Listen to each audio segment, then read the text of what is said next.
And welcome back, everybody, to episode 24 of the What's in Your Cup podcast. I'm Jon, your host. And I'm Mark, your co-host. And it is, it's been a fine Wednesday.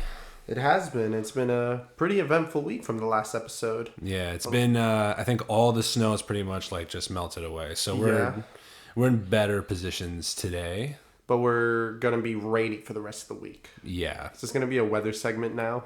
Kind of. New York weather sucks, dude. It's like England. Yeah. It's always raining, always cold. It just sucks. And you can't forget that once winter's over, it's never really over, because then you have kind of that false spring. You have that weird kind of in-between ground between winter and spring where it's 60 degrees and it's 30 degrees and it's 70 then it's 20.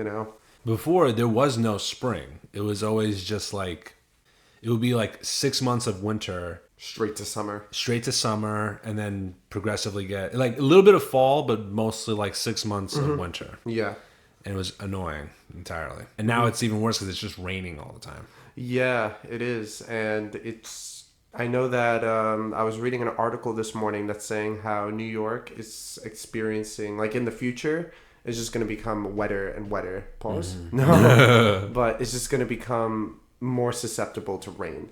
And yeah, that's great. I'm just waiting for the metro system to just start flooding.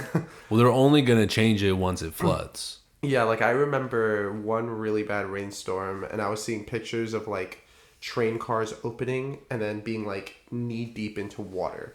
And I would rather walk from my work to, where I live and be drenched in rainwater than stand in a flooded subway. Yeah. Because all the dead rats, all of the litter, just the grime, all the shit pops up. I'm not doing that. I'm actually just convulsing. But yeah, that's just what's gonna become the norm, is just more frequent rain. We are just becoming the United Kingdom. Yeah, we're getting there. We're not there yet, but we're getting there. I would say that the United Kingdom and Canada, of the most cringe countries on the planet, just not even politically, just in general. Okay. I would say the UK is still number one, followed closely by Canada, and then we're a distant third. But we're not moving in the right direction. We should be moving down in the cringe list, not moving up. Yeah. Wait, why Canada though?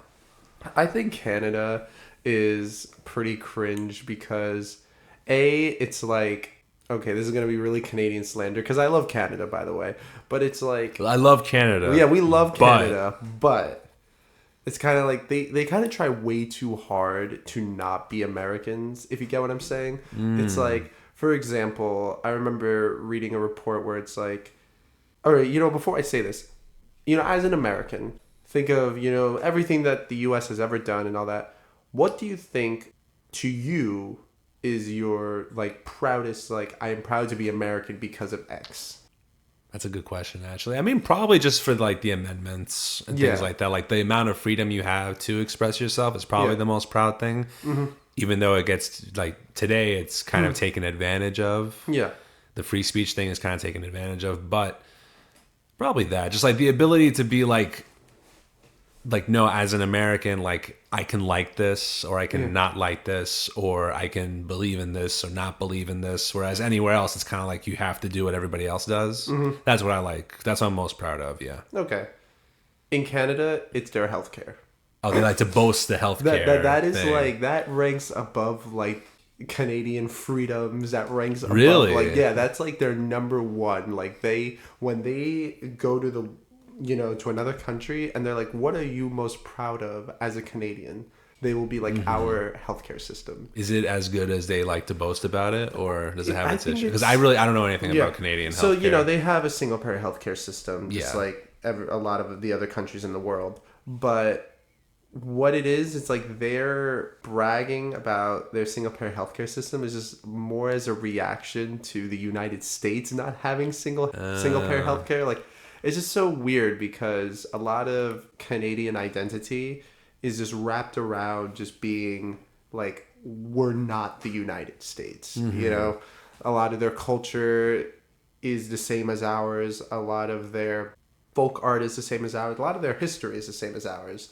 But it's just like there's this real effort by, I would say, the Canadian government and establishment to try to create like a distinctive Canadian identity that, you know, I think it's very artificial. That's why I say it's cringe. And they do have free Wi-Fi though. It doesn't work, but it's free Wi-Fi. And it's in Montreal, they have free Wi-Fi, but it's free. It doesn't work, but it's free. Yeah. Because when we were there, like, it worked because we had to use Google Maps, but like it worked a little bit, and then it would just constantly like freeze up on you. Yeah. Because there's like a million other people right next to you doing the same shit. Like, have you heard of Bill C-11 in Canada? No, I have not. So this is gonna be crazy. So Bill C-11 is the Canadian law that is requiring American social media companies to boost what the government of Canada considers patriotic Canadian content. Oh, okay. So it's like, you know, YouTube Canada has to boost Canadian YouTubers. Oh, okay. But people are like, and one of the YouTubers I follow, his name is JJ McCullough, and he's a really like interesting guy. That name sounds familiar. I definitely have mentioned him on this podcast before, but he was like, you know, this is kind of crazy because if you criticize, let's say you have a Canadian that criticizes the Canadian government, are they not patriotic? So they're not worthy of being boosted? Like the YouTube algorithm in Canada has to favor what the Canadian government says good, patriotic Canadian content. Interesting. And like, what does that mean? You know? And this is all in an effort because the Canadian government believes Canadians are consuming too much American media. So they wanted to keep it to themselves. Yeah. They're not as kind as we thought they were. No, I'm telling you. And like, and that's a law that YouTube has to do that. Yeah, it's like a law. Interesting. And what's really interesting also is that there was a spat with like Google and Amazon, Google and Twitter, where if they have to use, correct me if I'm wrong, but they have to like pay or use Canadian news agencies reporting about Canada.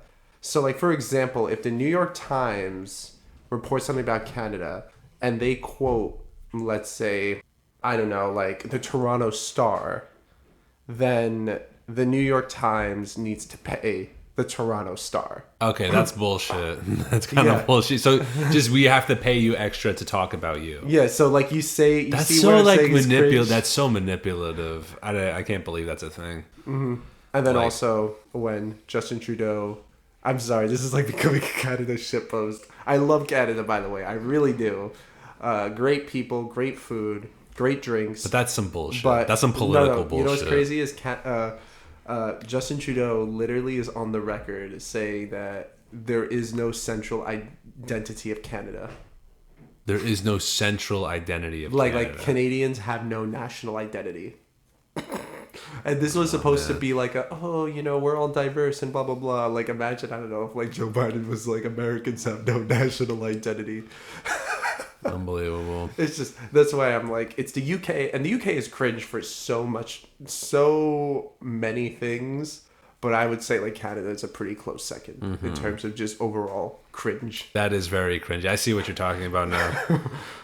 That's like making a law like any foreign national that comes over has to kneel down. It's American law that you have to kneel down. Yeah. And like kiss my feet. As it's a law, you have to do it or you can't come over. Yeah, and JJ McCullough was basically kind of arguing like Canadians are already pretty culturally like relevant. Like think of Drake, Justin Bieber, Carly Rae Jepsen, Margaret Atwood, Justin Trudeau, like just him. I'm surprised how many like A-listers are actually Canadian. Yeah, isn't Ryan Reynolds Ryan Reynolds? Yeah. Ryan Reynolds. I'm trying to think. There's a bunch of other, but the Canadians though, what pisses off the Canadian like establishment, and by establishment I'm really just saying government and academics and such, who are trying to cultivate this unique Canadian identity is like, for example, there's no Canadian Hollywood. it's Canadian actors go south. Going to Hollywood. To Hollywood or coming to America to make their name. And then they stay in America and then people just think they're American. They're not Canadian, you know?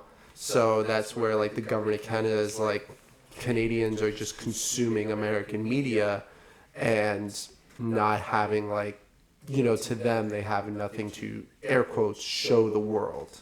Which I just kind of think it's kind of dumb because you have all of these, you know, Canadian YouTubers, Canadian content creators that have succeeded on their own accord. Yeah. Without the government's help. You know? So it's just, they're very nice.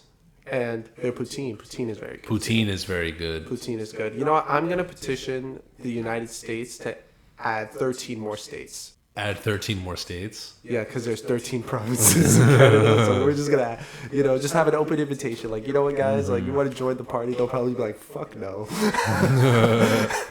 But, you know, is it really a party if the cops don't get called?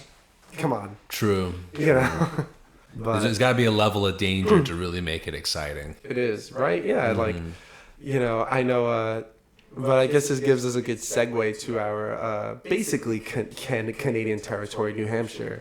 Yeah, kind of. It's like right up there. There is a, although this is in New Hampshire, there is a girl in my rowing team. She knows who she is if she's listening to this podcast episode. She was from Buffalo, New York, right? And we would basically rip her a new one because she would be like, yeah, I'm from New York. And we'd be like, oh, where? She's like, Buffalo. We're like, look at her deadpan, like, stop it. And she goes, what? I'm from New York. You're like, you're basically Canadian. And she's like, what? I'm not Canadian. She goes, where do you get coffee? She's like, Tim Hortons. And we're like, yeah. Yeah, you're Canadian. Like you go to an average person in Manhattan or Westchester or even up to like Poughkeepsie and you're like, where are you getting coffee? Nobody's saying Tim Hortons, bro. No, we're saying Dunkin', saying Starbucks or like your local coffee shop, right? And then she was like, yeah, to fly internationally, we go to Toronto because that's the closest international airport. And we're just like, so you literally go into Canada to fly to like California? And she would be like, yeah. So you're, what is it? Fake Canadian. Yeah, they're Canadian light. Canadian light. Like, that's a better term. I'm trying to think of some Canadian beer. Ugh, it's escaping me. I see it right now. I wouldn't have any idea. I wouldn't have any idea. But yeah, leading into our first topic, talking about the New Hampshire primary. Yeah, kind of a continuation from our last episode. Yeah, just to keep up, since we were talking about like how the race could go, because it's starting to heat up. You know, everyone's like saying Trump's just going to win anyway. There's no point, and then he won. He beat Nikki Haley by like 5 or 6%, I think. Yeah, it was about like 10%, I would say. But, was it? Yeah, because you know, probably when you saw it, it was still counting. So like the official I saw like a 50-51 to a 45. Yeah, so it was probably still a little bit counting, but it basically just came out to like 10 points, which is pretty interesting because from our last episode to now, within one week actually, DeSantis dropped out. DeSantis dropped out. Basically, everybody is rallying behind Trump, right? And going into the New Hampshire primary, it told a very interesting story. And that depending on your political beliefs, it's either great or it's either very concerning. I wish Mike was here because he would give a much better analysis, I would say. Yeah. But to me... And, you know, I usually read, like, AP, The Hill, and Politico, which kind of, like, you know, just gives me a well-rounded, you know, The Hill kind of centers right, Politico kind of a little bit centers left, and then the AP is kind of, like, down in the middle. Yeah, it's not like a CNN or a Fox. Yeah, it's like... Where it's, like, too much to one side. Yeah, like, for me, I just prefer reading the news rather than watching it. But, you know, a side note... When people have problems with like CNN or Fox, I think they're really just talking about the evening programs. Because if you watch Fox at like 1 in the afternoon when nobody's watching it, or like 9, it's basically just the news. Yeah, like, when you get to like Jesse time. Waters or Sean Hannity, that's when it like sparks up. Yeah, that's when prime time shows up. But going back to it, and same thing for CNN. But going back to it, they're basically saying that Trump won your flag and true conservatives, right? Like, you know, the people who have made up Trump's base for the last, 8 years. And those are generally blue collar, non-college educated, which doesn't mean anything bad per se, but just non-college educated Americans, right? And demographically white. But the problem was, although he won, he carried New Hampshire decisively, he didn't have, when exit polls were coming out, and for those who may not know like how exit polls are conducted, that's basically somebody sticking a camera and a mic in your face right after you voted saying, why did you vote for X? Right? That's just an exit poll. Yeah. And a lot of Nikki Haley's supporters were independents and college educated suburbanites, which, on a macro level, looking into the general election, that's the demographic that Trump needs to win. Now, granted, this is just New Hampshire.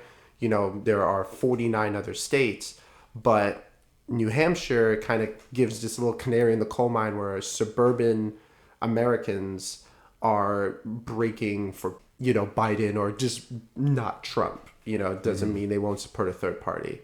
So a lot of what I was reading in The Hill was behind closed doors, like Trump and senior Republican officials are like, you need to get these people on the Trump train somehow.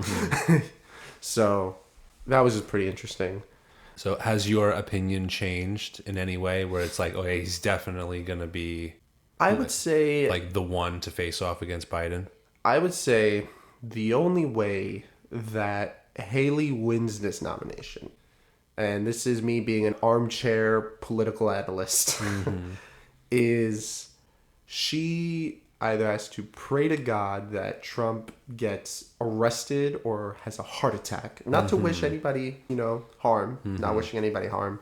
The only definitive thing that's going to get her that win, that nomination, is him either actually getting arrested or just like straight up just dying. Gone. Yeah, like he's just dead, right?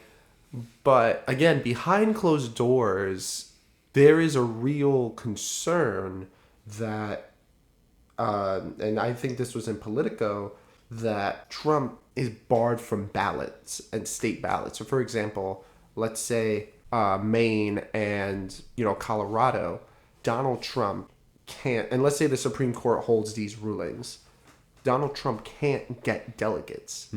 So let's say there's a write-in campaign like what happened with Joe Biden in New Hampshire.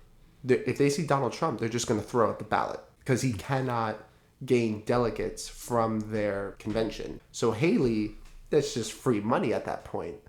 And so there's a real concern that Trump implodes or enough states say, no, you're not on our ballots, and Haley can now be competitive. But that would just be political suicide because it would just be artificial support, right? It's like, you don't have anybody. You're just gaining it because the front runner can't go there.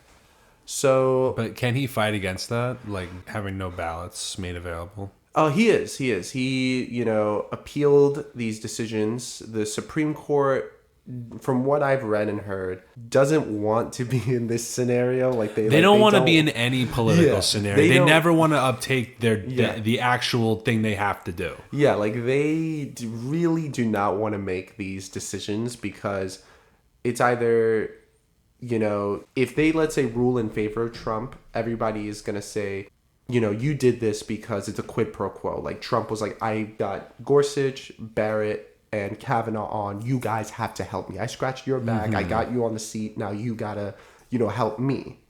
While at the same token, the court is very nervous about being seen as illegitimate, right? Because, you had Roe v. Wade overturned, whatever your opinion on that is.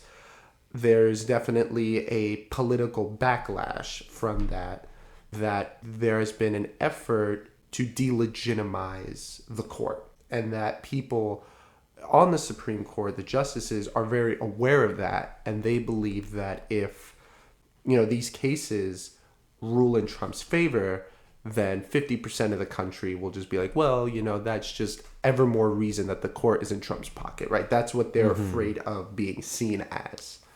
So, But they still have to do something. You can't just they have ignore to. it either. No, they have to. It's going straight to the Yeah, because then Supreme it's Court. like, because then it also adds more illegitimacy, because then if you're just not going to uptake the cases you're supposed to be doing, Yeah. it's like, but you have protection anyway. You know, obviously, like when like people, these like groups online get together trashing things, it's like, yeah, just because they're upset doesn't mean that should like keep you from doing your work. Yeah. Like you're still you should still have the mindset where it's like, I'm still a Supreme Court judge. I make the decisions, Yeah. whether you like that or not. Well, that's why they're lifetime appointed. They're not Yeah. elected officials. Yeah. But there is a real concern that, like, for example, if we, take the Supreme Court and let's say they rule not in favor of Trump, that they said, Maine and Colorado can use the insurrectionist clauses in the U.S. Constitution. I'm not a lawyer, so I don't know, like, which clause it is. But, and bar him from the ballot. Let's say Trump wins, right? Let's say Trump wins and Trump goes, I want to expand the Supreme Court. Now you have Democrats who ran on that thing. We need to expand the Supreme Court. We need to, add more justices that are reflective of our values, right? Mm-hmm. But let's say the thing flips. Trump goes, yeah, the court is delegitimized. I agree with Schumer and AOC and all that. So we need to expand the Supreme Court. And he's going to put, let's say, 4 justices to match the amount of, districts, right? So we have 13 districts. And so, or circuit courts, 13 circuit courts. That's the real word. 13 circuit courts. So we have 9 justices. So, 1 justice per circuit court. And I just nominate 4 conservative justices. We go nuclear, meaning like we get McConnell 51 vote party line. Bang. That, could happen. Theoretically speaking, that could happen. So there's just a real balance that the Supreme Court does, and I do not envy them. Yeah. I do not envy them. That they're It's got to be very stressful, but yeah, at the same time, just get it done. Yeah, and this leads us, I guess, to Haley, where she really, this was like her stake in the ground. She put really all her chips into New Hampshire, banking on an upset to propel her to her home state. And she now basically has to win South Carolina. Yeah. Like, she has to win South Carolina.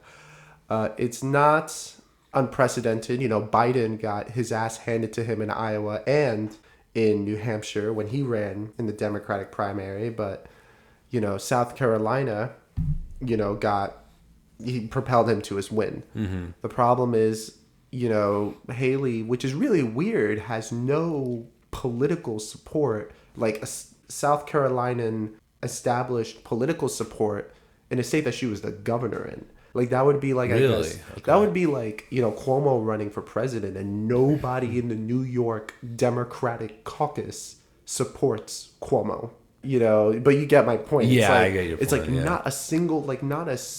It's a bad reflection on her. It's a bad reflection. It's like you're going to your home state, a state that elected you twice for governor, and she was a very popular governor, but she's running against a very popular incumbent, a popular president in that state, and she has to kind of market herself as what she's gonna do, and can she win?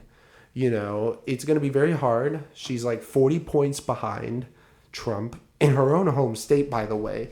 And if she loses her home state, that looks very bad, and that kind of shows you have no momentum. Yeah. Then it's like a pretty clear view of like, yeah, it's ready to go. It's time to drop out. Yeah, like we know where to go. Like, what was really interesting was just because people are dropping out doesn't mean they're 100% behind Trump. Mm-hmm. Like, I don't know if we spoke about this last time, but do you remember the Chris Christie hot mic, or did you hear about that? Yes, you told us about that. Yeah. Yeah, so that's true, where Chris Christie is like, she's going to get smoked. Like, and then the second one was DeSantis although he endorsed Trump, they were boys for like, when DeSantis ran for governor up until like 2020. We're all friends until we're not. Until we have to compete against Yeah. each other. Now it's like, what's the saying for it? I'm forgetting. Politics is strange bedfellows. Is that a phrase? I've never heard of that Oh, before. that is an All old is phrase. I was maybe like all is fair in Love and War. in Love and War, something like Yeah. that. I don't know. But what is really interesting is DeSantis kind of basically blasted, like he endorsed Trump and then immediately had an interview. I forgot who the interviewer was, but basically was like, Trump, he is basically accusing the RNC and the media of basically, like what we talked about last time, just calling the primary, right? Like, Trump is going to win, Trump is going to win, Trump is going to win. And that in DeSantis' eyes, if you repeat a lie enough times, people will start to believe it's true. So if, and this is DeSantis' opinion, if you turn on the news and say Trump's going to win, Trump's going to win, Trump's going to win, Trump's 50 points ahead, 60 points ahead, 70 points ahead, he's invincible, then why vote? So DeSantis claimed that. He also said that Trump isn't winning decisively. Like, he's not winning 60, 70, 80% of these primaries. He's only winning like 50%. So it shows there's in DeSantis' eyes, there's like a hunger for an Trump alternative. And then thirdly is he believes that, by the media kind of coddling Trump in a way where they're like, oh, he's this formidable, he has his grip on the party, and like, he's invincible, to an immediate flip of now, oh, Trump, since now he's the presumptive nominee, oh, he's weak, he has all these problems like with independents and suburbanites and college educated, voters, that DeSantis is like, you basically just boosted him to win the primary because he's an easier candidate to run against than, let's say, Biden, which, he's not wrong in that regard. Yeah. And I wish Mike was here because I think he would agree with me. Biden would rather run against Trump than any other Republican because, Trump is also old and Trump also is just very controversial. So, Yeah. Biden could, if they're on a debate stage, Biden... Once a little bit too overconfident, and then that gives like Biden the edge. Yeah. Like... There was another article that I read, and I forgot which news agency said this, but there's rumors that there's going to be no presidential debates. That like Trump and Biden, that Trump and Biden are going to be like, I'm not debating. What the fuck? Why? Just because they can't? Well, because like the idea is Trump didn't debate in the primary.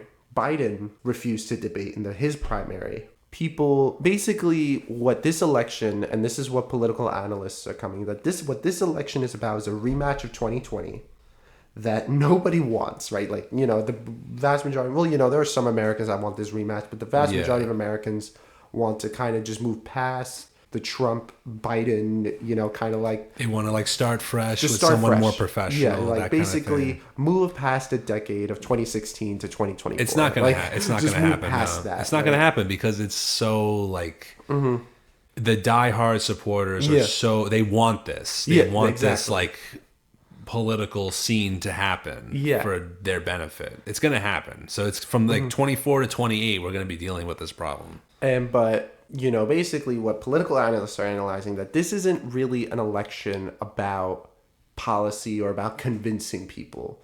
Because those who want to vote for Trump are going to vote for Trump. Those who want to vote for Biden are going to vote for Biden. This is an election on who can turn out their base the most, right? So, for example, like statistically speaking, there's a very small percentage of people who have not made up their mind about a general election matchup between Biden and Trump. And that small selection are really just irrelevant. Well, they're not irrelevant, but it's, for layman's terms, they're irrelevant. And that where the race is going to come down to is 5 states. It's going to be Pennsylvania, Michigan, Wisconsin, Georgia, and Arizona, and Nevada too. We could throw Nevada in there. So these 6 states are going to decide the election because the Northeast is pretty solidly blue, the South is pretty solidly red, West Coast is blue, and the Midwest is pretty red. So, they're going to duke it out in these battleground states, right? And that Trump and Biden are really just going to try to amp up their base as much as possible to just turn them out into the polls. That's what's going to happen. And so that's why some people believe, like, I don't agree with it. I think they should debate personally. But viewing this from, I guess, just a political and a macro view is if this election isn't about convincing the other side of why you should come to their side, this is just about amping up our base to get out to vote, then why need a debate? That was there. And I think that's interesting. Okay. I think that's wrong because I think that just sets a very bad precedence for the future where it's just like, I have no interest in talking to the other side. I just want to go and amp up my base as much as possible and to just vote. And when you only kind of like serve to amp up your base, you kind of just become more and more and more like extreme on both ends. Like, you know, where you'll be like, oh, you know, the evil Republicans are all a bunch of fascists. They're going to come for you. And then it's like, oh, the evil Democrats are communists. They're going to come for you. Like, you know. Yeah, it's not really about what's best for us. It's what's best for you. And it's not conducive to a healthy democracy, not to sound like a freaking blowhard, but it's I see the point that you're making. Yeah, it's, you know what? I want these debates so badly. For entertainment value? For entertainment value, I want to see them debate. I want to see Trump debate. Have you seen Shane McGillis's kind of like... Shane Gillis. Sorry. His whole thing. I see that. I think Biden is the only politician that can like go against Trump because Trump's whole strategy, and this is what his skit is about, is getting in your head. So he'll be like, you're gay. You know, you're a loser. You're this. You're that. You know, like what about Puss Boy? Like, and then he'll be like, Joe, his son did crack. Like, his son did this, and then Biden will just be like deadpan in the mirror, be like, what? Is that what now? Like, because he has no idea what Trump's actually talking about. Or he'll be like, because Trump is trying to get into Biden's head, but Joe isn't even in there. Like, Joe's not there. Joe's not there, buddy. So it's just like, that's why like Trump was just throwing so many insults at these debates, and it's just like nothing sticking because Biden's just like, all right, bro, like you're just debating a rice cooker. Like, like Trump debates, like did you ever like watch an old debate of his like from 2016 from like start to finish? Not from start to finish, but I've seen like the highlight ones they do online. It's like quick snippets here and there, and they were always hilarious. It went kind of crazy because like I remember the craziest one was, it wasn't a debate, but it was like a post debate, and Trump basically like Lindsey Graham, who's a senator from South Carolina, who basically at the time in 2015 was criticizing Trump, like, oh, Trump is a cancer on conservatism and Trump is like this, bad nominees, blah, blah, blah, blah, blah, blah, blah, right? So Trump gets on the stage, right? And this is like a post-debate, and he goes, Lindsey really said these really mean things about me. And what's really interesting was in 2014, Lindsey came to my office and asked me for a favor. Now, I'm not going to say what this favor was, but he left me his number. So I think you guys should go give him a call. Dox this man. He doxed this man on live television. He's like, 917, blah, blah, blah, blah, blah. Like, hell yeah. That's awesome. Like, he was like, let's go see what Lindsey is up to. And that is just kind of like, I think set the tone of, just Trump, because Trump kind of used this, I donated to you, so you're bought, like your opinion is irrelevant. That I think that campaign tactic really stuck. And it's just insane. Like, I think that, I think Trump should debate, but there are some people that believe that he's not like 100%. He probably isn't, like, from the old age and everything, but still. Yeah, that's wild. That's wildly entertaining. Yeah, or like when Trump was like Jeb Bush, he was like, you know, your brother was a bad president. Like, the Twin Towers fell under his watch. If they were me, they wouldn't have fallen. Oh, no. He deadass pulled, like, a Mark Wahlberg. I was about to be like, no, he didn't pull a Mark Wahlberg. No, he did. Or, like, he was like, what's another one? With Jeb Bush again. He was like, low energy Jeb. He's like, oh, you got a lot of energy tonight, Jeb. And then there was another one where on live television, he called Ted Cruz's wife ugly as a dog. Oh shit! I remember that one. She was like, she's ugly as a dog. He's like, you know, and this is part of Shane Gillis's, you know, skit. But it was like, she's ugly as a dog. He's like, you know, I'm from Texas. You don't speak about another man. He's like, ugly as a dog. You know, it's just like, look, I don't personally support Trump, but he is entertaining. He is very entertaining. He is very entertaining. I want to see these debates. Please let them debate. You know, it's just like I don't even know what they're going to debate about. Like, it's just it's just the flow of insults going back, constantly interrupting each other, no matter what the host asks of them. That's the best part. I feel like what they should really do is we should not have a debate. They should just be 1 4-hour Joe Rogan episode. Like, I feel like that would break the internet. Would you want Joe Rogan to host a debate? Hosting a debate or like a podcast where he gets two people? No, like he'll be like the host and the the question? The moderator. The moderator. Yeah, that's the word I'm looking for. He where he moderates a debate. No, I don't think he would be good. People were like, what if we have Joe Rogan do that?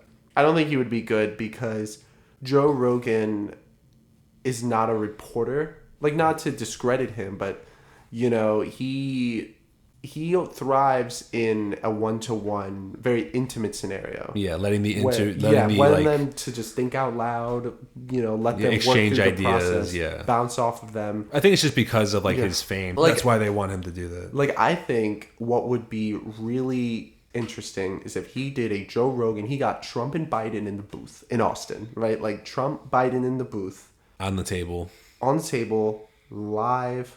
Jamie is fact-checking. And just allow each other, because if he's in his studio, he can say, you have to be quiet. Like, give this man this, you know, his time.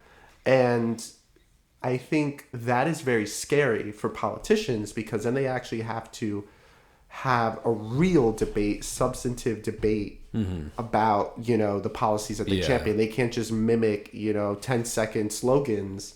Like, that is what I would like, is just like Joe Rogan Joe Rogan, although like you really can't put Joe Rogan on the political spectrum, to be honest. Like, I think the man is just vibes. Like, this is literally it. So, and I don't even think Joe Rogan would have like a political objective. He would just kind of ask a question like, you know, gentlemen, you know, and then they each get 30 minutes per topic to make their case. Mm-hmm. You know, that I would rather watch than just freaking CNN Anderson Cooper just getting bullied on stage. Yeah. You know, and then bitching about, nobody followed my rules. It's like, dude, you probably didn't even have enough questions written down for the 2 hours. Like, you're probably... Yeah, you knew where this was going. Yeah.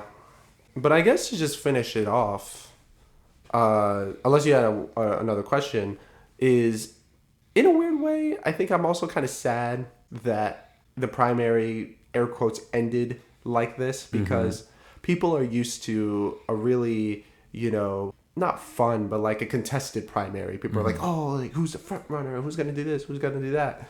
It's kind of just like, all right, Iowa, New Hampshire, it's like, blah, done. So we're just going to have like a really long general election that nobody's really like, I guess, prepared for it. It's just going to be a lot of nothing. Where it's just going to be, you know, we're not used to what, March, April, May, June, July, August, September, October, November. We're not used to a 9-month general election. Yeah. Like, we're used to like a 3-month Now we have to play election. the waiting game. Yeah. Now it's just like, damn, you're really going to campaign for 9 months, bro? Like... Yeah, he can figure out a way to stretch it out. He'll spend most of the time in the courtroom anyway. So yeah, and then Joe is just going to be like, where are we going? Like, Michigan? So now that we've covered that, let's move on to the next segment, our 2 lovely drinks. Ooh. Then after this, we'll head on to our next segment that I'm going to talk about. Ooh. So please give a quick description. I made them this time. Oh, wow. It's coffee. I'm glad you noticed that. It is also in a coffee mug. The cup is Serenity. It's a flower cup. Mm-hmm. And it's literally just like my mom's like live, laugh, love collection that she used to have. Here you go, guys. There you go. Nice ceramic. All right, let me know. Give it a taste. Let me know what you think. Oh, that's strong. Maybe I did overpour for you. But that's okay. I'm not driving. In a good way or a bad way? In a good way. Like, the coffee first hits you, and then, you know, the backup. I think I know what drink this is already, but I'm going to wait till later. Because I think I want to guess. Well, like, give us, like, a taste description. I would say, yeah, like, you get coffee, and then it's a very nice transition from your taste buds to, you know, the whiskey that comes in. I think it's whiskey. You think it's whiskey? I think it's whiskey. Interesting. Because I have this huge conspiracy theory. Listeners know this. That you and Mike and our entire friend group are all vodka drinkers or like vodka. And you're all just trying to blackpill me into just liking vodka. Mm-hmm. So I have it in the back of my mind. I'm like, is this vodka? Did you just put vodka in this? Maybe. We don't know yet. I can't answer that until you give me a final answer. It's like, final answer? Is that your final answer? But do you like it at least? I do like it. You know, you and Mike make very good drinks. And, you know, I know it was Mike's birthday over this past weekend. We were celebrating it. And I just hope that he isn't upset that a lot of people got him alcoholic themed gifts. Yeah. Like, you know, I'm glad that his mother wasn't around while he was opening them. But all right. Yeah, I'd like it. So while you're thinking about that, let's move on to the next topic that I want to discuss. I wanted to talk about how the Oscars, the Academy Awards, are getting a little bit of heat. People are saying that Greta Gerwig, Margot Robbie, and the Barbie movie itself are being snubbed for their categories for like Best Picture or Best Director, Best Actress. Yeah. Which, in my opinion, first off, do you really think that the Barbie movie deserves any of these categories? I would say the only one... Well, I don't know about categories, but I guess like I'm not... Like, I love movies, but I wouldn't say I'm not as literate in movies as you are, but I think there's set design. I don't know if there's an Oscar for that. No, I think there's one for that. But like that, I would say like, okay, I can... Because everything was like handmade. And there was actually like a lot of physical sets. A lot of physical sets, and there was actually like a pink paint shortage in America or something like that. Yes, yeah. For just to be able to paint everything in that movie. Yeah, but in terms of acting, I don't think there was anything that extraordinary. Like, I don't think, like, personally, I might get some shit for this. I don't think the movie deserves any of those categories. To be honest, like best director, best motion picture, best actress. Oh, none of those. I don't think it actually deserves any of those things. First of all, Ryan Gosling did a much better job than Margot Robbie did. I'm gonna get a lot of shit for that. You are. I hope you're ready. I'm gonna get a lot of shit for that. The army is coming. We went for Barbie. I think Alyssa probably said this. We went for Barbie, but we left for Ken. Okay, I'm not gonna look. Everyone in that movie did an amazing job, but don't ham up. Just because she's playing Barbie doesn't mean you have to ham up the Oscar nomination. I would say I did like the ending of Barbie. Where she goes to the real world? Yeah. Like, I think the ending was also pretty funny. Yeah. Like actually funny. Not in like a cringe way. But I also liked how, you know, Barbie met like the creator of Barbie. I know Oppenheimer's about to clean up. Oppenheimer's going to be on that list without a doubt. Clean up the Oscars. What else is being nominated? I think Killers of the Flower Moon. Actually, did you see that movie yet? No, but I heard it's a very good movie. I think it's like one of those 3-hour movies that he makes. I haven't seen it yet. I know my girlfriend, I don't know, you know, as a film enthusiast, I want your opinion. My girlfriend wants to return to an 1.5-hour movies. She's like 3-hour movies. They're too much. Why do I have to sacrifice my whole day? You know, like if you can't, she believes if you can't tell the story in an 1.5 hours to 2 hours max, then it should be a TV show. So industry standard does go by the 2-hour mark not because it's the best way to tell a story, because that's the amount of allotted time that sells the most tickets. That's why they do that.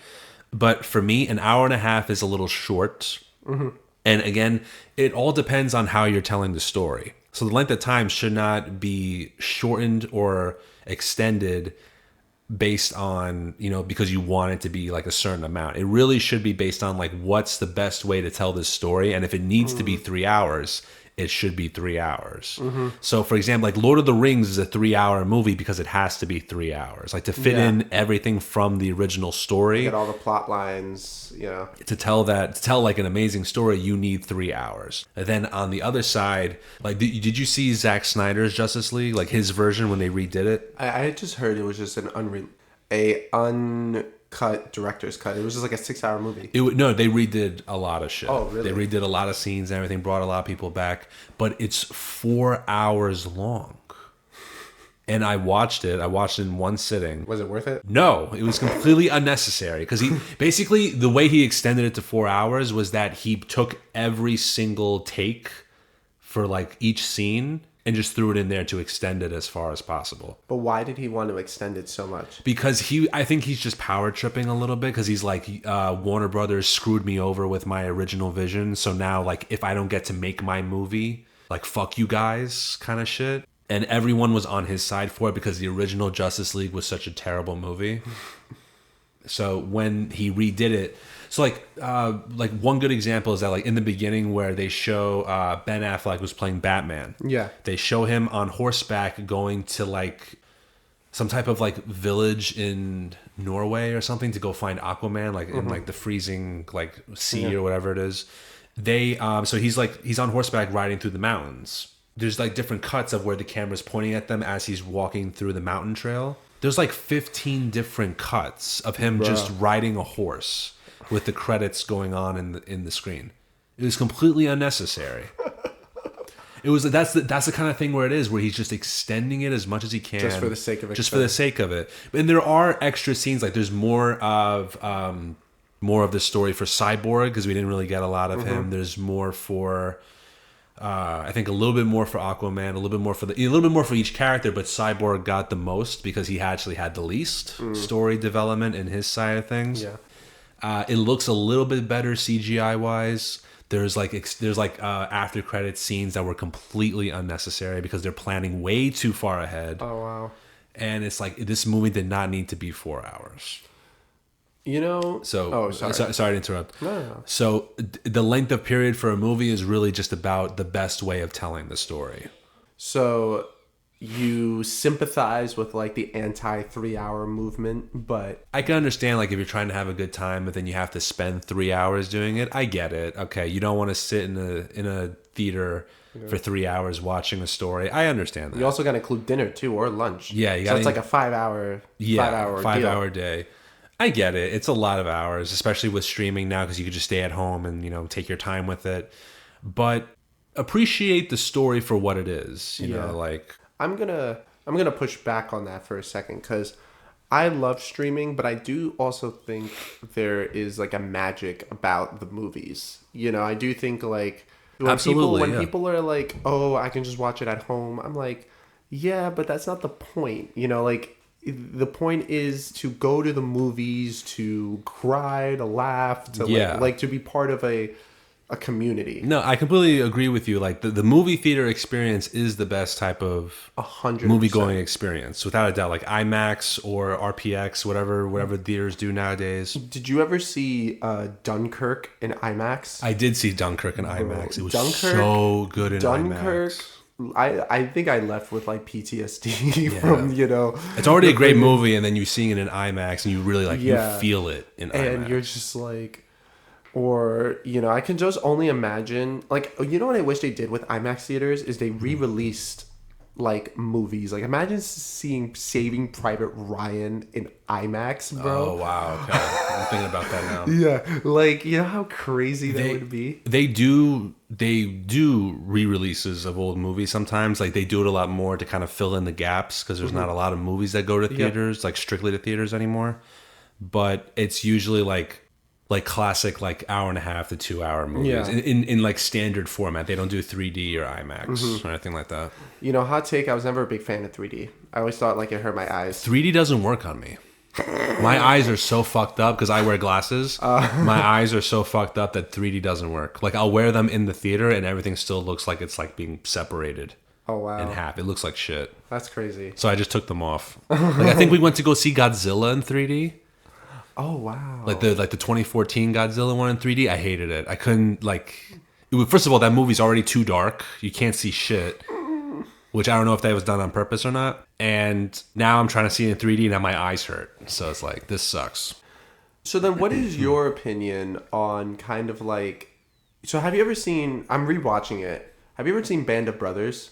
I have not. I've heard of Band of Brothers, though. I have not seen Band of Brothers. Do you have a Netflix? Yes, I have a Netflix. There's no reason why you can't watch it.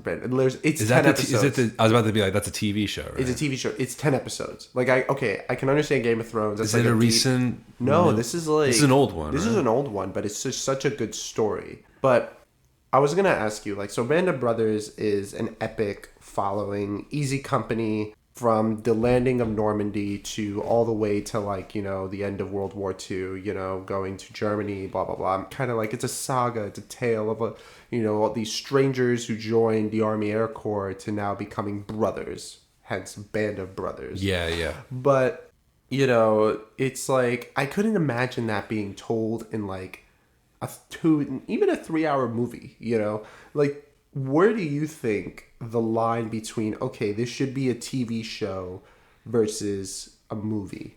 Because I feel like TV shows have really like skyrocketed in quality because people and directors are like, I just have so much story to tell that I don't want to be limited to even like 3 hours. Again, it all depends on how you want to tell the story or how much you want to talk about in the story. And if most of the time, the longer the story goes for a TV show, that kind of thing. So, like, if you're going to write a script, like the average script, I think, is around like 90 to 120 pages long for like a 2-hour film. Wow. You have to be able to write a really convincing story with a great plot and everything like that within a 2-hour time frame. It's not as easy. When you have a TV show, you can kind of take your time. You can like go an extra episode over if you need to be able to tell a good story. And like I think fandoms go more for TV shows sometimes. There's just more to work off of. Like, remember like season 1 episode this when the guy did that. There's so much more like to do. And again, it just goes back to how do you want to tell a story. So if you can fit a good story in 2 hours, do it in 2 hours. But if there's so much more to talk about or so much more to show, you go down the TV route. I see. Like, I've seen Band of Brothers. I've seen The Pacific. The Pacific, that show gave me PTSD. And for those listening, I'm a history buff, so I really like historical dramas and like historical, stuff. You ever seen The Terror? The Terror? No. I think it was on AMC. No. It was about this, it was like a ship voyage going through like the Arctic. They get caught in the Arctic or no. It was either a village or a Navy vessel getting caught in the Arctic. And then something's like in the Arctic killing them off while they're there. And it's like a horror thing called The Terror. You might like this. Yeah. Have you? I think it's called Into the Ice. It's a Netflix original. I haven't heard of this. So Into the Ice is. I'm also, for everyone, I'm an HBO Max guy, not a Netflix guy. I respect that. For now, but if a good show does pop up, I'll go see it on Netflix. But I respect that HBO Max is high quality content. But so Into the Ice is a story about Danish explorers. I want to say like the 1800s to 1900s, like that time frame. Like late 1800s, early 1900s, where Denmark and the United States are contesting Greenland. Like legit, like this is historical fact. Like the United States believes like Greenland is an island, like 2 islands rather than one continuous island, and it's claiming northern Greenland as its own, while Denmark is claiming the rest of the island. So, and this is based off of cartographers going back and forth about their own interpretations. Okay. So this Danish exploration unit is going to Greenland to basically prove the Americans wrong. That like, no, Greenland is one continuous island. It is not 2 separate islands. And Denmark, therefore, has all of Greenland. Right? However, basically, the ship gets stranded. The captain and I think the assistant engineer go out to, basically do cartography and all of that. And the ship is grounded. They get stranded for like a year, right? The crews, but the captain and the third assistant engineer decide, oh, we still have work to do. So, we're in an active shipping channel. When somebody comes and sees us, they'll pick us up. So what happens is while the captain and the third engineer are gone, another ship comes. And the captain and third assistant engineer are gone for like weeks on end, right? They're like out into the ice, right? Onto the ice sheet. The crew dip. They get onto the ship and they dip. And basically, long story short, the captain and the third assistant engineer are stuck in Greenland for like 2.5 years. Just two people stranded. And like that is a very like terrifying instance to me. Like that is real horror. Like I remember watching the Joe Rogan Experience, and they were talking about how like these people got stranded in Antarctica, or no, in the North Pole. Isn't like a polar bear was getting like too close to them and started picking them off one by one? Yeah. Yeah, I saw that too. I would just like, that's horrifying. Like that is scary. Like that's fucking scary. That's a good movie idea, actually. You know what's a really scary movie so I kind of have a fear of polar bears? No, cannibalism. Oh. Like whenever there's cannibals in Did someone try to like eat you? No, I'm just like, bro, what? I think it's because I watched Walking Dead so young. And do you remember Terminus?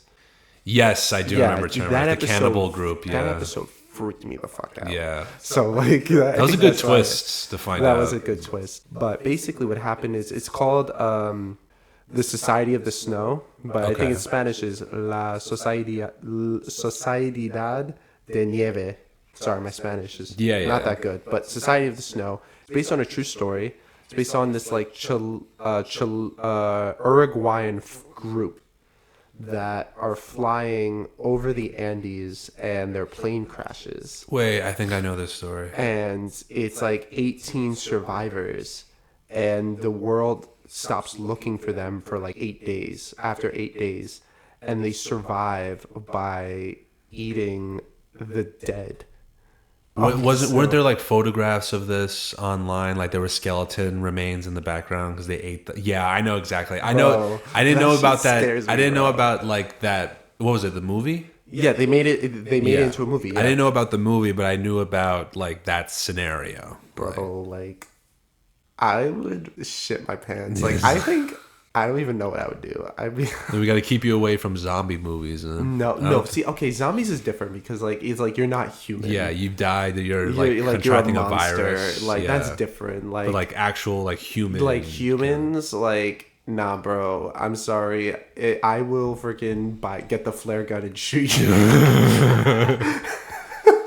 Like he's like, you're looking pretty good there, Mark. That's so crazy. And once I saw the trailer, I was like, oh, that looks good. Let me read a synopsis. Yeah, imagine you're traveling with somebody and they're like, you've been working out lately. You got a lot of meat on you.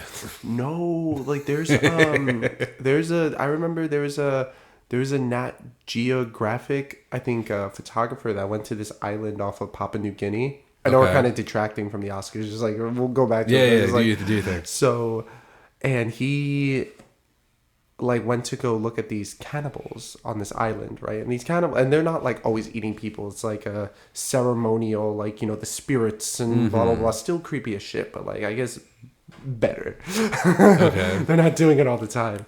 And he went missing.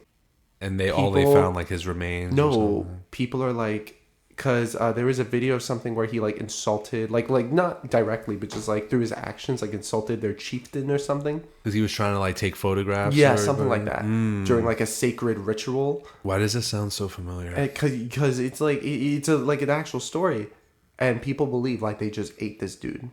Yeah, like they just killed this man. I remember seeing there was a story of this one guy. I think he was.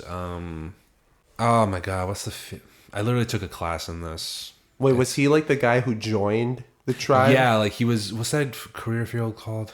Anthropologist. Anthropologist. Yes, yeah. He was an anthropologist. He went to this tribe somewhere, either in the Amazon or like in Africa somewhere. Like I forgot the name of the tribe, but and then he ended up joining them. He went missing for a while. Ended up joining them, and their last like bit of footage that possibly proves that he's still there is that someone recorded them like on these rowboats that they made, and there's only one white guy on the boat, but he's got like a full beard, he's wearing the same clothes and everything like that. He's like kind of bone thin by that point, and then they they don't know if either they ate him eventually or they just killed him off or something happened because they couldn't find him after. Yo, look at this photo. This gives me like... That's the one I'm thinking of. Bro, That's the one this I'm gives thinking me of. like, if I ever saw like your window, like if you turn around and that shit saw a guy happened, that looks like that. Yeah. I would literally probably just the self-delete. wicked smile. I would self-delete. I would just literally self-delete. Like, people are probably like, oh, you're a pussy, blah blah blah. It's like, no, bro, if I don't have an AK with me, like, there's also I'm not leaving. There's also a story I saw on Joe Rogan. It was this guy that went to he would travel through the Amazon, like one of the few. Yeah. They rarely do Amazon excursions ever. I'm not going in there, bro. I'm not going in there. The guy explained it as like going through the Amazon is like walking through a literal nightmare. Everything imaginable lives inside that jungle. And don't bother with the water. The water is the worst place because those rivers are filled with insects, giant animals, every type of virus you could think of. It's a horrific place to be. Why aren't we sending robots into the Amazon? I'm gonna let you finish. That's like, Yeah. It's like, why are we not sending robots? Like, why are we inventing robots if not for this? But continue. So, and he was telling like all these nightmare stories about like some of his crew didn't. Either they got like horrifically injured or like some people died on other excursions, something like that. Because there are tribes in the Amazon that just keep to themselves. Any foreigners, they use like animal noises to communicate with each other. So you can't tell when they're there. Wait, what? But you can only, if you, let's say, if there's like a specific bird that lives in this section, right? They'll use the word, they'll use like the animal sound to communicate with each other in the trees. Oh, nah. But the only way you can tell it's them is they can't mimic it 100%. So you really have to be paying attention to when the bird makes the noise and when the tribesman makes the noise. And then you have to like pray to God that they don't see you and try to escape. Because he was telling another story. It was like this married couple. They were both either anthropologists or scientists or something like that going through the Amazon. They were going upriver for something, and then the tribes found them wandering through it. They shot the husband with arrows and killed him on the spot. Now he's like on the ground getting shot with arrows, dying. He's like, the wife like, run, go, get away, go. And she's like, she barely made it out alive, like crawling through the jungle back to their camp, like watching her husband getting killed and eaten by these tribes. And she like a horrific story. Okay, this is gonna be a really hot take, and I know, like, that's fucking terrifying. Look, just looking at you. The governor of Brazil needs to do something. That's all I'm gonna say. That's all I'm gonna say. Lula, you gotta do something, bro. You gotta like these tribes don't want anyone coming in, so they just immediately kill you. They want nothing to do with you. Like, those tribes are still alive. Like well, after like hundreds of years in the jungle, they learn to adapt. And they figure things for out. Example, sorry, I just heard a crack. But like for example, like if you and I are in the Amazon, they like come into contact with us. I feel like we would kill them just like through biological warfare. Like, you know, for example, do you think they were exposed to COVID? No, but apparently they're very immune to a lot of the. Well, obviously, like they have their own diseases and stuff like that because they're just running through a jungle. What diseases they got? They don't know because there's the Amazon is so like unexplored territory. It's such like unexplored territory that they have no idea what's in there. So like you can get sick with something and doctors have no idea how to cure you because they've never explored there or tested it or created vaccines for it. No. It's like a death trap going into the Amazon. That is insane. Like, I don't know.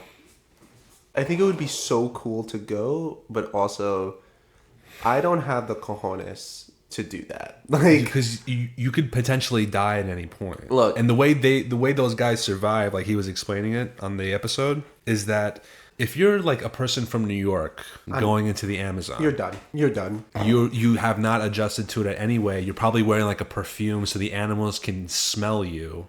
Like jaguars and panthers can smell you, so they'll come out. There's jaguars and panthers in the Amazon? There's panthers in the Amazon, yeah. There's giant ass animals like crocodiles. There's that I knew about. Yeah, you know the Amazon River is the largest river basin in the world. It's almost twice the size, and it's like the deadliest fucking thing you'll ever see because all there's insects and crocodiles in there. It's crazy.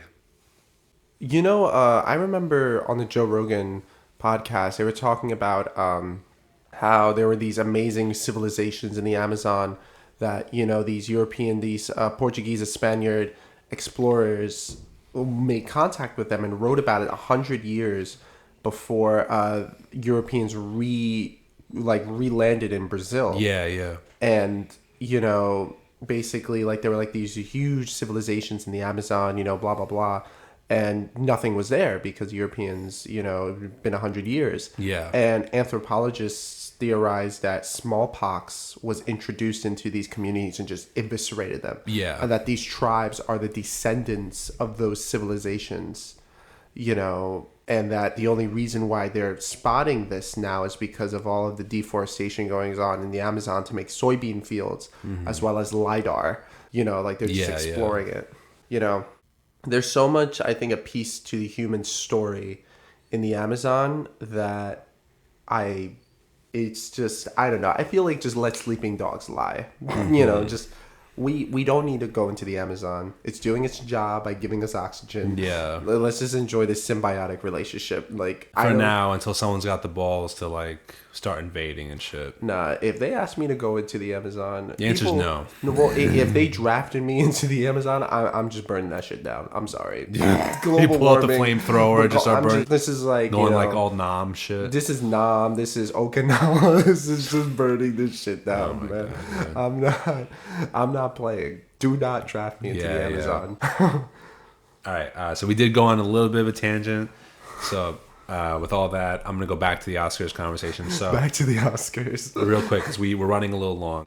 So yeah, just like the Oscars snubs specifically, and now everyone's kind of obviously the whole fan base is like petitioning and campaigning to like bring Barbie back. Bro. They're like, the Academy, what the fuck? Like, why would you do that? This movie was such like a phenomenon, and it's like, no, it wasn't. It's not the first one to do this.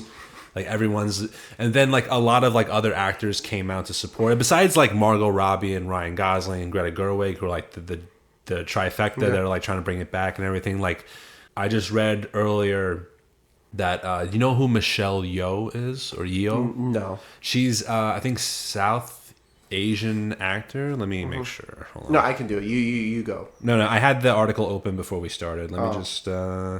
Yeah, she was the first Southeast Asian woman to win Best Actress at the Oscars in 2023, because for the movie Everything Everywhere All at Once. Yeah, that was a big movie. I'm the baby. So she's another actress who's kind of talking about how like, why didn't this movie get nominated? How come Greta Gerwig got snubbed? Why did Barbie get snubbed? And her take on it is that, like, is there just not enough nominations to go around for all of us? Like, are you limiting us now? And it's like, no, it didn't get nominated because it's not worth the nomination. Depending on how it did for this, like, if you compared it to Oppenheimer, which one really deserves an Oscar? No comparison. Like, there is no comparison. You know which one wins and which one doesn't. So like you can campaign for it all you want. Obviously, like the main actors are gonna like fight for it and be like, no, we deserve an Oscar nomination. Be like, you can fight for it all you want. The Academy's the one that makes that decision. But also, it's like they're two different calibers of movies. Like, I'm not a film person, like, but Oppenheimer. Like, if you compared Oppenheimer to Barbie, there is no comparison. Like, no, they're completely different on a different spectrum. But just like different. In just terms of cinematography, the score, the musical score, the actors that were on Oppenheimer brought. When I say they're a game, like again, people in Barbie worked very hard and they made a shit ton of money. But Cillian Murphy, Robert Downey Jr., I'm drawing blanks now, but Matt Damon, like, these were guys. Josh Peck. Josh Peck. Yeah. These were guys, like, Matt Damon literally was in couples counseling, is like, I am going to throw everything out if Nolan calls. Like, because people know this man has a different caliber of cinematography. Not to dick ride too much, but he's one of the best in his field. So obviously, like, it shows. Yeah. But like Barbie's, like, it has a great set and everything, but they make a lot of jokes, like Will Ferrell's character kind of hypes it up a little bit. Like, it's silly and fun. It's not the same caliber. Yeah, it's not. And I would say that's also insulting to these movies having Like, if Yeah. they see, like, for example, if Oppenheimer lost to Barbie. Let's say Oppenheimer and Barbie were only nominated each for one thing. Like, for argument's sake, and Oppenheimer lost, how would you feel? I'd be more upset because I'm just be like, then you definitely gave in to peer pressure. It's clear that art doesn't matter when money's what talks. Yeah. So I'd be very upset if it gets some nomination for it, okay, whatever. But if it wins Best Picture, I'm going to be very upset. I'll be like, no, it doesn't deserve Best Picture. It was a goofy, fun movie with a good message at the end. Yeah.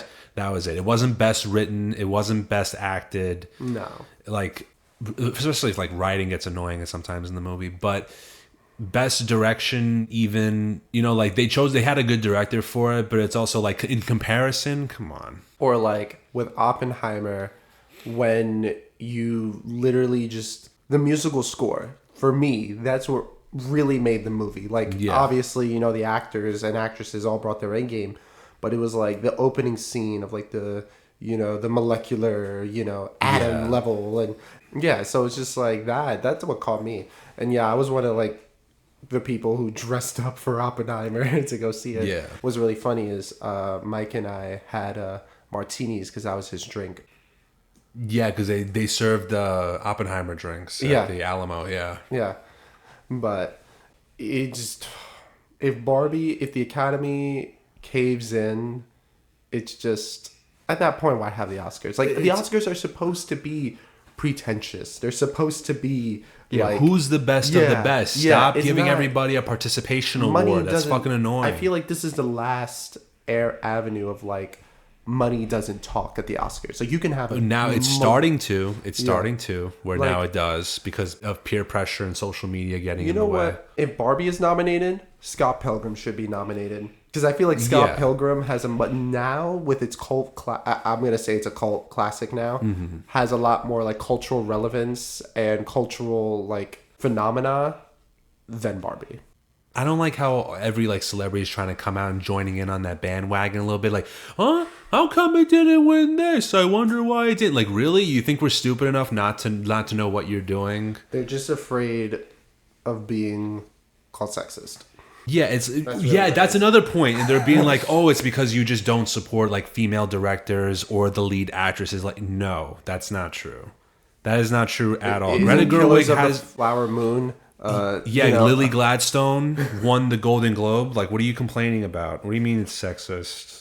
That is so annoying. I feel like I'm being played with by all these fucking people online. It's like, stop fucking complaining. You either win or you lose. That's it. Take the L and go home. They made millions, bro. They made millions. Yeah, take the L and go home. You're fine. Doesn't Margot Robbie already have an Oscar for Wolf of Wall Street? Probably. I wouldn't be surprised. Like, bro. You know what? I think that you just need to have a seat at the Academy. I think the Academy needs you, John. Like, you need. They do need me. I'd fix that shit up immediately. You should submit the movie nomination you want to do. Wait, you could submit? Well, you have to submit the movie you want to do to the Academy for them to overlook it, for them to choose who gets nominated and who wins. So wait, if you, let's say, just made a film, you could submit it to the Academy at the Oscars? You can't just submit anything. Oh, okay. That's what I thought. No, it has to be like it has to meet certain parameters. But the point being is that like they only look at it if it's submitted for the Oscars, because this is not a political race. This is an award ceremony. It's mob rule basically, and that's not fair at all. Let the Academy make their decisions. Yeah. You can complain all you want, but do not campaign and here. Be like snub this and they're sexist this because they didn't get this. You're just being a crybaby. Like that's so fucking annoying. Knock it off. Let the Academy do what they got to do. Yeah, it's that simple. Okay, and if it wins, it wins. If it doesn't, take the L, go home, and shut up. Don't sip on the haterade. Yeah, you don't get your little participation medal to make you feel better. Doesn't work like that. I'll burn your participation medal. You didn't win. Your participation medal is your millions of dollars that you were paid to act. Yeah. And your royalties and all that shit. You're fine, okay? Stop complaining. All right.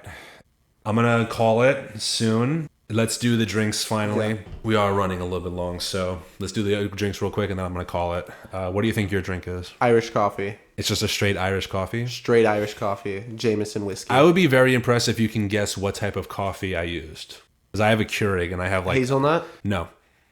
You're not gonna guess it. It's a lot more specific. Is it than the you lava cake one? think. No. Oh, what is it?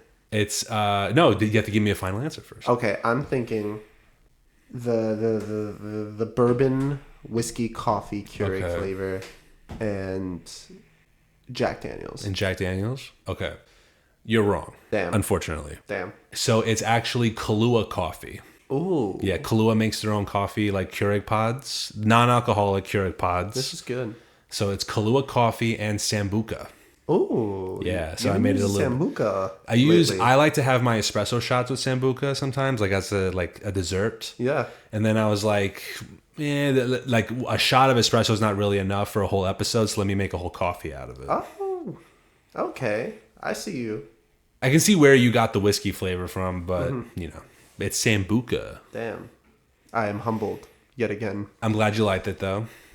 I got last week's one though, so Yeah, you did get one on the board. You have one out of like the 20 something episodes. You have one. I have one on the board.